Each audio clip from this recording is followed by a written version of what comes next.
భద్రాచలం వద్ద గోదావరి నది ప్రవాహం ప్రస్తుతం 52.5 అడుగులకు చేరుకుంది. మరోపక్క శబరి నది ఉధృతంగా ప్రవహిస్తుంది.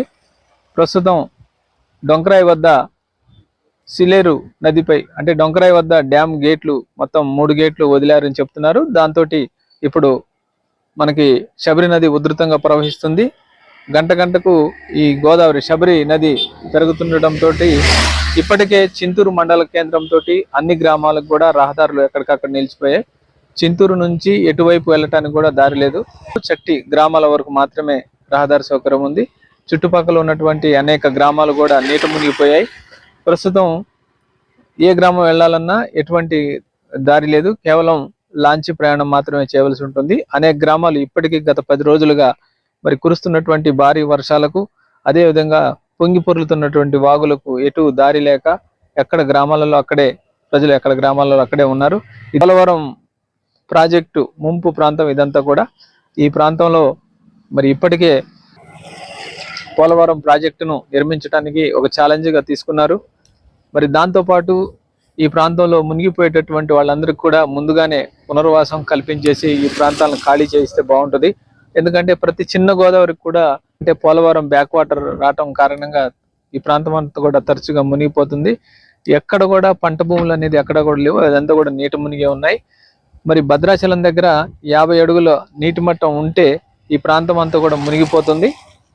ఆంధ్రప్రదేశ్ గౌరవ ముఖ్యమంత్రి వర్యులు శ్రీ నారా చంద్రబాబు నాయుడు గారు 2022లో కూడా ఈ ప్రాంతంలో పర్యటించి ఇక్కడ ఉన్నటువంటి ప్రజలందరికీ కూడా మంచి హామీలు ఇచ్చారు. అనుకున్నట్లుగానే వారి ప్రభుత్వం ఏర్పాటు కూడా జరిగింది. మరి ముఖ్యమంత్రి గారు స్పందించి మరి వారికి ఉన్నటువంటి ఈ అనుభవాన్ని, వారికి ఉన్నటువంటి ఈ ప్రాంతంతో అనుబంధాన్ని అన్ని కూడా తెలుసుకొని ఈ ముంపు ప్రాంతంలో ఉన్నటువంటి ప్రజలందరికీ ఆదివాసేతరులు అందరికి కూడా తక్షణమే పునర్వాసం ఇచ్చి ఈ ప్రాంతం నుంచి ఖాళీ చేస్తే బాగుంటుందనేది ఎక్కడ చూసినా ప్రతి ఒక్కళ్ళు అదే గొంతుతోటి మాట్లాడుతున్నారు. మరి ప్రస్తుతం చూస్తున్నారు ఇదంతా కూడా శబరి నది మొత్తం కూడా నిండు కొండలాగా ఉంది. ఇప్పుడు ఏ ఊరు వెళ్ళటానికి కూడా ఎటువంటి దారి లేదు. ఎక్కడికి వెళ్ళాలన్నా సరే బోట్లు ఉపయోగించవలసిందే. బోట్లు ఉపయోగించి వెళ్లాల్సి ఉంటుంది. ప్రస్తుతం భద్రాచలం దగ్గర 52.5 అడుగులు మరి నీటి మట్టం ఉంటే ఈ పరిస్థితి ఉంది. ఇంకొక 2-3 అడుగులు పెరిగితే ఇక చింతూరు నుంచి కూడా చట్టి వెళ్ళటానికి కూడా దారి ఉండదు. మరి గ్రామాల మధ్యన కూడా రాకపోకలు అనేది పూర్తి స్థాయిలో బంద్ అవుతున్నాయి.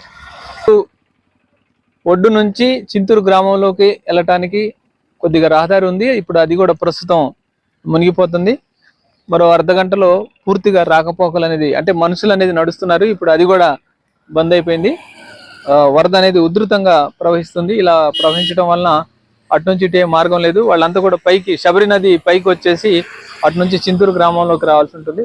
ఇంకొక 4-5 అడుగులు నీళ్లు పైకి వచ్చేస్తే మాత్రం ఈ దారి కూడా బంద్ అయ్యే పరిస్థితి ఏర్పడింది.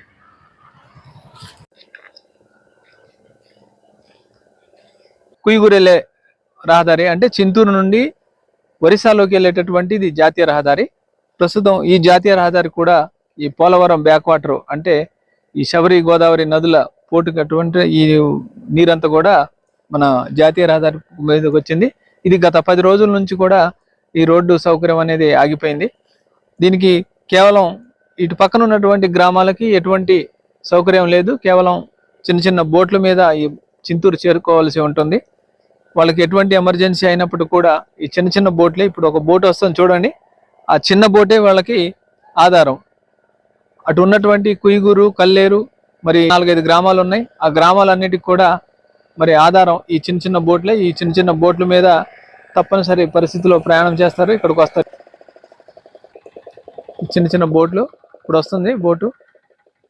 ఈ బోట్లతోటే వాళ్ళకి ఆధారం. ఇక ముంపు మండలాలు అంటేనే ఈ ప్రాంతంలో నివాసం అంటే ఒక రకంగా చెప్పాలంటే నరకయాతన అనుభవించవలసిందే. ఎవరికి వారు ఇటువంటి బోట్లు కొనుక్కొని ఇక్కడ ఉండవలసి అవసరం ఎంతైనా ఉంది. ఎందుకంటే ఇప్పుడు ఒక వీడియో చూపిస్తానని చూడండి. ఇతను తాటి మట్టను మరి క్లీన్ చేసుకుంటున్నాడు. ఎందుకు అనుకుంటున్నారా? ఇప్పుడు చూడండి ఇతను తాటి మట్టను తెడ్డులాగా తయారు చేసుకున్నాడు. చూడండి ఇక్కడ థర్మాకోల్ షీట్లు మరి చేపల ఐస్ బాక్సులు వీటి సహాయంతో చిన్న కర్రలతోటి ఒక చిన్న బోట్ ఒకటి ఏర్పాటు చేసుకున్నాడు. ఇతను చింతూరు మండలంలోని చట్టి గ్రామానికి చెందినటువంటి ఒక ఆదివాసి. ఇతను ప్రస్తుతం ఇతని పొలం కొంచెం దూరంలో ఉంది, అది మొత్తం మునిగిపోయి ఉంది. ఆ పొలంలోనే ఇతని యొక్క తాడి చెట్లు ఉన్నాయి.